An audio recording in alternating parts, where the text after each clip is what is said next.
The other day, and a joint football practice broke out. Something like that. Cowboys and Saints. Someone explain to me exactly what we're doing here. Nothing. We got multiple fights. Look at this. We got a little German suplex action. Greeny, that is not good when a player goes to the ground without a helmet on. Like, somebody could get hurt. This is badly. actually some of the dumbest, most idiotic BS. Like, yeah. Go ahead. I don't know. I'm hearing in my like. I hear him say, "Hey, let's just hold this for next hour when we talk about it." But I'm just going to say this though. Yeah. I'm just going to say this. Like, look, players need to take accountability and some responsibility for acting like idiots. That's not what you're out there for. Like, look at this. You're squaring off like it's UFC. Like, what the hell are you doing? Like, honestly, if it was a player that, honestly, for me, I didn't think was going to be a meaningful contributor to my football team, I'd be cutting people left and right. Honest to God, I'd be going, look, get him out of here, because it's proven nothing. Doing that kind of stuff proves nothing. And it's not, you know what, it's football, it's hot, you're going to get someone else. You know what? You barely practice. You guys practice once a day. You wear pads once a day. They cut down the off season. They've made it so much easier. You're making boatloads of money. This kind of stuff, you know what? We used to go and have joint practices. We went to Platteville for a week. Used to practice against the Chicago Bears. When I was with Cleveland, Atlanta came into Cleveland. We practiced against them. No one was doing this kind of BS, man. I don't know why this has become something that's so commonplace now with players, but they need to knock this off. And I'll tell you this, Greeny, give Brian Schottenheimer credit, because he certainly didn't put all the blame on the Saints. He thought the Cowboys could have handled things better as well. I saw the smile on your face, Hawk. I'm curious if you have a slightly different perspective. I don't know it one way or the other, but I was watching you smile as you were watching this. What do you think of it? Because Lewis is so mad, and I understand it. We're trying to get stuff done here. But absolutely, for me, this is going to happen. I remember Aaron Donald swinging his helmet around. There is nothing I despise more as a player than these joint practices, because it is such a way to circumvent the preseason process. What joint practices feel like to us as players is 3 preseason games in a row, because I'm trying to audition for the other coaching staff. I'm going against these guys. We're competitive. Every single drill, from 1-on-1 to 7-on-7 to every third down, red zone. It felt like the Super Bowl, because the tempers are flaring, the egos are going, and we're doing this every single day with no refs, no fines. So this stuff is going to happen. I agree with Lewis. It derails practice. It derails the process. But more than anything, the joint practices in and of themselves, I know the coaches love them because they are so highly competitive in the most minuscule amount of reps, drills, you name it. We're going full on go. You know what, though? You know what, Hawk? I'll disagree with you with this. It's pro ball, man. That's what they're paying us to do. You know, the fact that every drill is competitive and you feel as though everything is the Super Bowl and you have to prove yourself over and over again, I mean, that's just what we do. That's what they're asking us to do. That's what we get paid to do. See this right here, you know, swinging and throwing punches and stuff like that. That's not proving anything. That's not what you're being paid to do. That doesn't impress me at all. And there's no excuse to do this. There's just not. There's plenty of time where you want to knock somebody out, knock them out during 11-on-11. Kick somebody's ass during 11-on-11. Don't do this kind of stuff. This kind of stuff is not impressive to me. It never has been. And Hawk, here's where I would push back. At the top of the show, we talked about how, hey, we want to see Quinton Mitchell against A.J. Brown, and that's going to be good against good. They're going to get better. We're not going to see that in a preseason game. No, here's the thing. Hawk, I don't have an opinion on it one way or the other, but I think that there is a perception people have that coaches love this, that they want to see their fight. They want to see this anger. They want to see their guys stand up for each other. They want there's some element of this that is team building and that sort of thing. You seem, Lewis, staunchly opposed to that. Look, I mean, if it comes down to it, obviously now, if someone starts something, then protect your boys. Right. Then go in there and do what you got to do. But to be looking for this kind of thing and saying, hey, look, well, this guy really fought for that guy when the fight broke out. Like, look, you know what I want to see? I want to see you maintain gap integrity. I want to see when the offensive guard comes and pulls out and you're trying to contain the run, I want to see you knock his face off and turn the ball back in. I want to see you light people up, knock people off the ball. That's what I'm paying you to do. If I want to see you do that, you know what? Then I'll join the UFC and see if I can come get you to become a fighter. Well, you could join the WWE because that German suplex was being done by Brock Rechsteiner, who is a wide receiver who was also the son of WWE Hall of Famer Scott Steiner and the cousin of WWE star Braun Breaker. So, well, that's awesome. That's great. That he actually has learned. He grew up with that. What was his name again? His name is Brock Rechsteiner. I'm going to have to look at the final 53-man. He's a wide receiver. We'll see if he winds up making the team. Okay, so we had all of this. It was what it was. Now, the Cowboys also on this day introduced their newest defensive addition, and it's that man. You recognize him, and boy, I like the look.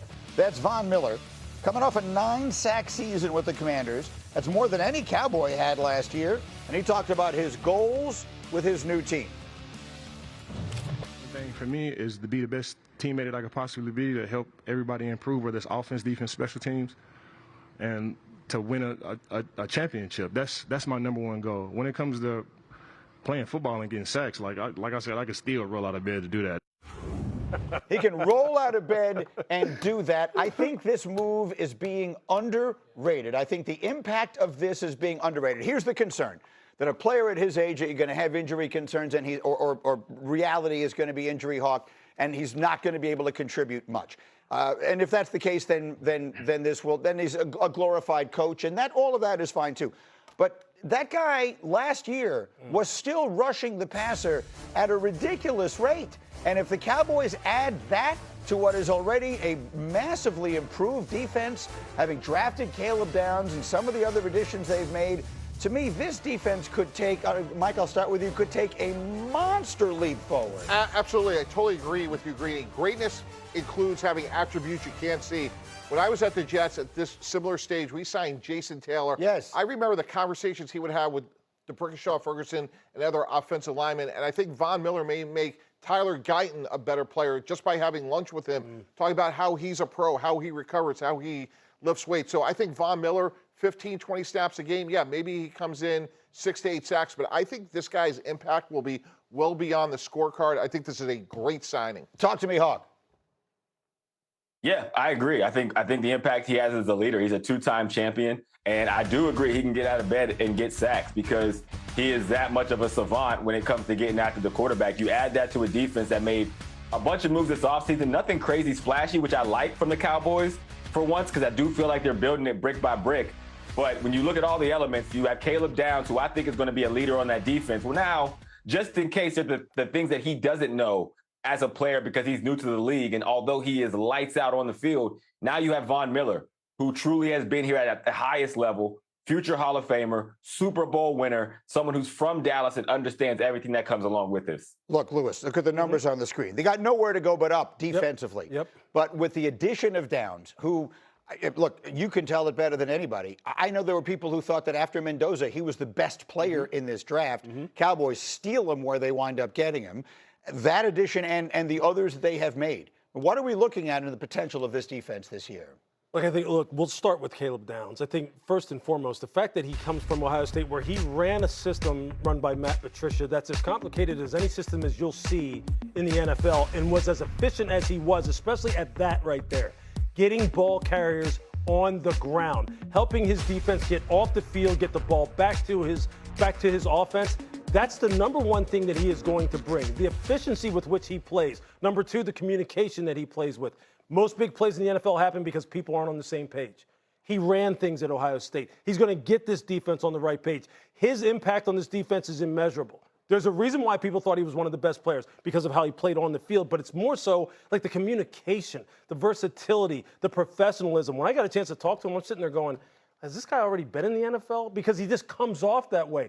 That kind of stuff is the kind of stuff that you can't measure at the combine, but you're going to measure it, you're going to see it on the football field, and you're going to see it translate to this defense making huge improvements this year. Greedy, what a good player comp. Cooper DeJean, Christian Parker, the new defensive coordinator of the Cowboys, came over from Philadelphia. Cooper DeJean played safety, played nickel, played all over the field. I think that's what Caleb Downs could do. With Jalen Thompson, they have two versatile and effective tackling safeties. That will cut down those big explosive plays they gave up a year ago. All right, we'll see how much better they are. We'll see if they stop fighting during these workouts here during the summer. Next, I want to do a sound off. It's Baker Mayfield.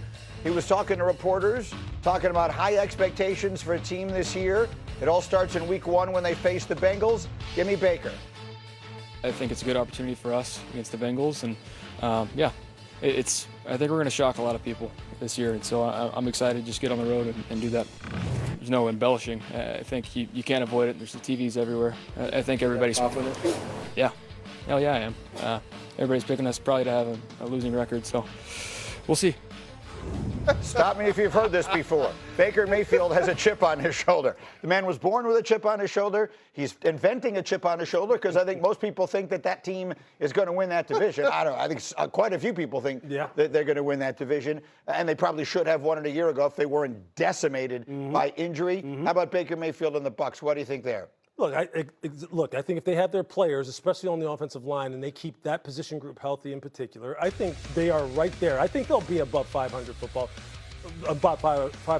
team. I think they can win 10 games without a doubt. I think the improvement's going to come on the defensive side, especially as far as the pass rush is concerned. Everybody loves Reuben Bain, Keontae Scott. He really showed well in his first preseason game. He's going to be a dynamic nickel. Look, I think the football team, I don't think they're going to shock anybody. I think they're going to do exactly what people expect them to do. Yeah, he's an easily aggrieved quarterback, Baker Mayfield. Right. But I agree with what Lou said. I think the front seven is where we're going to see a big improvement. Kalijah Cansey was hurt for most of the year last year. Vita Vea, I'm sure, will come back here at some point. And if Reuben Bain plays the way we think, this is a team that could pass the score, and now that they should have a pass rush. And you mentioned Reuben Bain. Dominique Foxworth has fallen so in love with him that I've been paying close attention to him and watch.